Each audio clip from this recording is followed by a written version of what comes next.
बिस्मिल्लाहिर्रहमानिर्रहीम, अस्सलाम वालेकुम। मैं हूं Nabeel Tariq Bhatt, point of view Facebook और यूट्यूब चैनल से।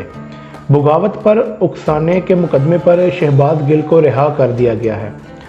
ये दरखास्त ज़मानत 5 लाख के मुचलकों पर मंजूर की गई है अदालत की तरफ से, और जस्टिस अतर मिनल्ला का ये कहना था कि किसी को ज़मानत पर महरूम नहीं किया जा सकता जब तक कोई ठोस सबूत मौजूद ना हो।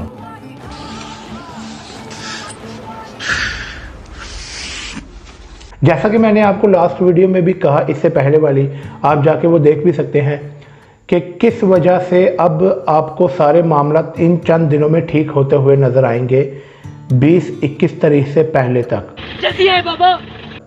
और 20-21 तारीख के बाद आपको काम डलता हुआ नजर आएगा। जैसे कि नईम बुखारी की आज एक ट्वीट आई, उन्होंने ट्वीट की कि ब्रेकिंग खबर कि इमरान खान ने अपनी सारी जमातों को तैयार रहने का हुक्म जारी कर दिया है कि लॉन्ग मार्च हम निकाल रहे हैं।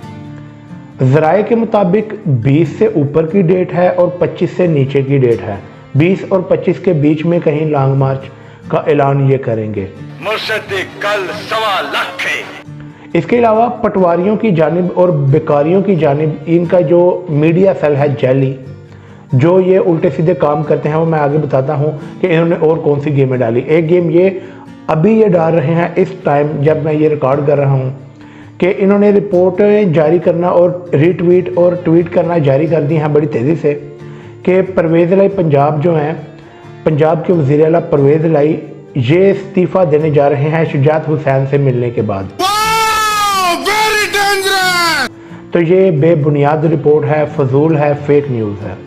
जो मैं आपको अभी ये बता रहा था कि क्या पटवारी और बेकारी कर रहे हैं, पटवारी चैनल और बल्कि बेकारी चैनल जियो न्यूज़ ने ये रिपोर्ट शाया की थी कि यूके एड की बोरियां ये इंडिया की तस्वीर है और ये प्रोपोगंडा किया जा रहा है। प्रोपोगंडा क्या आपके खिलाफ किया जा रहा था? चलें, इनका कहना था कि नून लीग के खिलाफ प्रोपोगंडा किया जा रहा है, जबकि ये वीडियो सामने आ गई है। वीडियो भी मैं अभी प्ले कर देता हूँ। यकीनन 1-2 दिन पहले की जो वीडियो है उसमें मैंने ये आपको बताया था कि यूके एड कैसे सुपर स्टोर्स पर बिक रही हैं, चावलों की और गंदम की, आटे की बोरियां। तो ये जियो न्यूज़ का ये कमाल है कि ये पाकिस्तान की वीडियो है और पाकिस्तान में ये गेमें डाल रही हैं। तो इस पर सिर्फ एक ही कमेंट है मेरा कि लानत हो उन पर जो सैलाब मुतासरीन के चीज़ें खाने पीने की उस पर बिजनेस कर रहे हैं, करप्शन कर रहे हैं। लानत उस माफिया पर और लानत सियासत करने वालों पर, सैलाब पर। बवासीर बना दिए हो।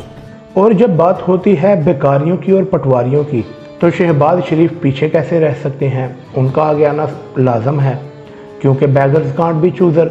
और इनका कहना है, इन्होंने एक बड़ी रिलीफ दे दी है सैलाब मुतासरीन के लिए कि जो सैलाब मुतासरीन हैं उनके अगस्त और सितंबर के बिजली के बिल इन्हें नहीं दिए जाएंगे, माफ़ कर दिए जाएंगे।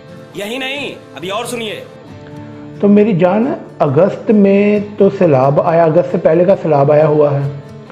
अगस्त के बिजली के बिल तो उनके वैसे भी बिजली नहीं आ रही थी, तो बिजली की सारी तरसील तो बंद हो चुकी थी। कोई बिजली वहाँ पहुँच नहीं रही सैलाब की वजह से कि ज़्यादा मौतें हो जाएंगी, बिजली भेजेंगे। बिजली तो 2 महीने से जा नहीं रही, तो ये रिलीफ किसको दे रहे हैं? क्या अवाम को आपने चूतिया समझा हुआ है? कैसे आप रिलीफ दे रहे हैं जबकि उधर बिजली ही नहीं गई? हाँ, रिलीफ उस माफिया को, इनके जानने वाले माफिया को मिलेगी जो उस सैलाब मुतासरीन की जगह के इर्द गिर्द के लोग हैं। वो अपना 20-20, 50-50, 1-1 लाख का बिल, या फैक्ट्रियों के, इनके पटवारियों की फैक्ट्रियों के बिल 2-2, 10-10 लाख वो लेके पहुंच जाएंगे, तो वो ये माफ़ करवा लेंगे। एक कॉल मैंने देनी है। इससे ज़्यादा कोई रिलीफ नहीं दिया इन्होंने रिलीफ दिया बेसिकली अपने ही बंदों को। इसके अलावा मरियम सफदर नवाज से आज एक रिपोर्टर ने सवाल पूछा। ये आज चवले मारती रही हैं मीडिया के सामने। रिपोर्टर ने एक सवाल पूछा, 70 बोझरा आपने बना दी, हालत मुल्क की ये है, प्लीज ये थोड़ा वो किस लिए बना, सबको राजी कर रहे हैं? पता करके बताऊंगी। तो बीबी, हमें तो पता था आपकी हुकूमत है, तो आपने पूछना किससे है? बेसिकली ये अवाम का चूतिया काट रहे हैं। अब क्योंकि इन्हें पता है शहबाज शरीफ को इन्होंने फ्रंटमैन बनाया हुआ था, वो ज़लील हो चुका है, कोई चीज़ उनसे संभल नहीं रही। अब ये कर ये रहे हैं कि शहबाज शरीफ से अलहदगी का इजहार करेंगे कि हम इसको जानते नहीं हैं, ये गलत कर रहा है। और खुद ये पारसा हो जाएंगे और आने वाले इलेक्शनों में ये इनको बेसिकली सॉफ्ट कॉर्नर मिल रहा है कि शहबाज शरीफ से अलहदगी होगी, नवाज शरीफ आएगा और कहेगा कि वाह जी वाह, इन्होंने गंद मचा दिया, शहबाज शरीफ ने भी कुछ नहीं किया, अब मैं आपको मुल्क ठीक करके बताऊंगा। गजब टोपीबाज आदमी। तो पाकिस्तानी अवाम को पता है कि मुल्क ठीक किसने करना है और पिछले कई सालों से 30, 35, 40 सालों से कौन मुल्क को क्या कर रहा है। तो आपकी ये अब ढकोसले नहीं चलने वाले। खैर, इसके अलावा क्रिकेट शायकीन के लिए एक बड़ी खबर ये कि इंग्लिश क्रिकेट टीम, इंग्लैंड की क्रिकेट टीम पाकिस्तान पहुंच गई है कराची में आज। ये वीडियो आपके सामने भी चल रही होगी। इंग्लैंड क्रिकेट टीम बेसिकली 17 सालों के बाद ये आज पहली मरतबा पाकिस्तान तशरीफ़ लाए हैं। इसके अलावा क्रिकेट की बात हो ही रही है तो एक अफसोसनाक खबर सामने आई कि साबिक ICC अंपायर पाकिस्तानी असद रऊफ़ आज इंतकाल कर गए हैं लाहौर में। इनकी वफ़ात की वजह बताई ये जा रही है कि बुध और जुमेरात की दरमियानी शब, कल की रात की बात, कि इनको दिल का दौरा पड़ा जिसकी वजह से इनकी वफ़ात हो गई है। क्रिक इन्फो की रिपोर्ट के मुताबिक इनकी उम्र 66 साल थी, 66 ईयर्स के ये थे। तो अल्लाह इनके दर्जात बुलंद करे और इनकी आगे वाली मंजिलें आसान फरमाए, आमीन। इसके अलावा लास्ट में पाकिस्तानी अदाकारा रेशमा, इनकी कुछ वीडियो वायरल हुई थी, ये मछलियों को खाना खिला रही थी और साथ में इन्होंने प्लास्टिक का बैग भी, शापर जिसे हम कहते हैं आसान लफ्ज़ों में, वो भी फेंक दिया। तो काफ़ी लोगों ने इन्हें क्रिटिसाइज़ भी किया, जिस पर इन्होंने माफ़ी मांग ली और सारे सोशल मीडिया के लोगों ने उसको सराहा भी कि ये आपने अच्छा काम किया है, आपने माफ़ी भी मांग ली है।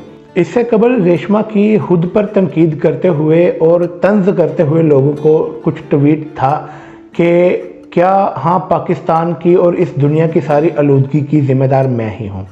खैर, आज की वीडियो के लिए इतना ही। अगर वीडियो पसंद आई है तो इसे लाइक करें, सब्सक्राइब करें। मुझे इजाज़त दीजिए। अस्सलामु अलैकुम।